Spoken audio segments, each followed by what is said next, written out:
why I'm not a fan of self-directed retirement accounts. Hi, this is financial planner Sean Mullaney. Let's discuss. So some folks like to do something called a self-directed retirement account. That's where you're leaving the large financial institutions and you're setting up your own retirement account, whether it be an IRA or potentially something like a solo 401k, right? You're not using the large financial institutions. You're using a separate platform so that you can control fully the investments inside that retirement plan. I've got 4 reasons I'm not too fond of that tactic. The first one is literally, what are we solving for, right? Think about IRAs or even many large employer 401ks today. They have an incredible array of diversified investment options, right? There are all sorts of mutual funds, all sorts of ETFs, even individual equities and bonds, right? There's all sorts of stuff folks can invest in through a 401k. Now, that's going to be limited by the employer, to be fair, but usually the self-directed may not be available in that context. And then an IRA, which is, the world's your oyster in today's environment. Think about the world in terms of even just 20 or 30 years ago versus today. We have a vast array of investing choices in retirement plans that don't need self-direction. And, oh, by the way, fees are rapidly approaching zero, right? Especially if we look back 20 or 30 years ago. So what are we solving for? What are we running from? What's the problem? Our regular conventional retirement accounts that are not self-directed have incredible investment choice, incredibly low fees, all that's available to us. So why are we going to run to self-direction to solve for that? That's the problem we're solving for. What are we doing? Right? So that's the first reason I am not a big fan of self-direction. Second thing is, let's think about some of the assets that are typically used in a self-directed retirement account. I've talked before about rental real estate. Some people like putting rental real estate inside a self-directed retirement account. I think that's bad tactically, even if you could do that for zero fees. Why do I say that? One, you've just neutered depreciation deductions, right? Depreciation deductions only help you if that asset is in taxable solution, which is just the default, right? You own it, maybe in a revocable living trust, maybe in an LLC, some combination thereof, your own name. Great, you get some depreciation deductions, very impactful from a tax perspective. What about the step up in basis at death? Well, guess what? If that is in a self-directed retirement account, you don't get the step up in basis for your heirs that they could redepreciate the rental property. So I think strategically, even if we just say, okay, there's no fees, we'll come back to that later, but even if there was no fees in our self-directed retirement account, why are we putting rental real estate in there? And then crypto. Right? Crypto is another one. Folks love to say, oh, I'm going to do self-direction. I'm going to have crypto in my retirement account. Well, let's think about the range of likely outcomes in today's late 2023's environment on crypto. We can all agree that crypto is a volatile asset, a very volatile asset.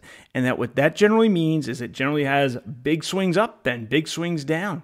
Well, what if it swings down? Right? Let's say we have a big loss in a crypto position. It's neutered. It's useless in a self-directed retirement account. We can't take that deduction.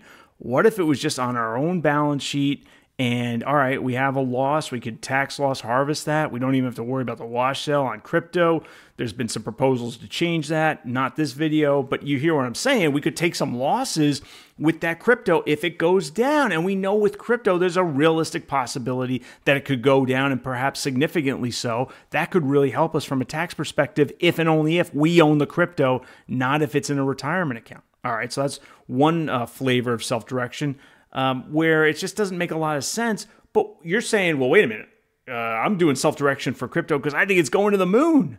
Well, an investment that goes to the moon isn't the best one to have in a retirement account because of that early withdrawal penalty, because of deferred taxation on traditional retirement accounts, right? If we're going to have crypto and it's going to go to the moon, unless we're over 59 and a half, we probably don't even want that in a Roth account because we don't want all those earnings to be subject to the 10% early withdrawal penalty between now and age 59 and a half. Taxable accounts are pretty good for crypto even when it goes to the moon.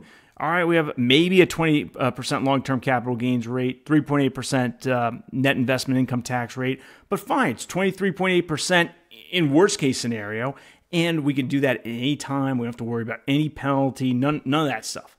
right? So crypto doesn't do well in a retirement account either. So if rental real estate doesn't do well in a retirement account and crypto doesn't do well in a retirement account, why are we doing self-direction again? Okay, so that's the second reason. The third literally is fees.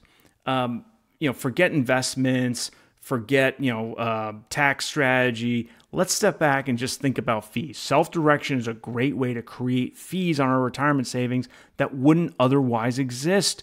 Why are we paying all these fees for self-direction when we have all these other options out there from the large institutions? That doesn't make a lot of sense in my mind. And then the fourth one is risk, right? So retirement accounts have all sorts of rules. And when we do self-direction, we amp up the chances that we're going to run afoul of some of these rules. Sometimes they're called prohibited transactions. They can create an excise tax. Sometimes they can create plan disqualification. I'll give you one example. You have a rental real estate property. You own it in your own name. You go over and do the paint when the tenant moves out. Do the paint, fix the window. You do that, no problem whatsoever. What if that's owned in a retirement account?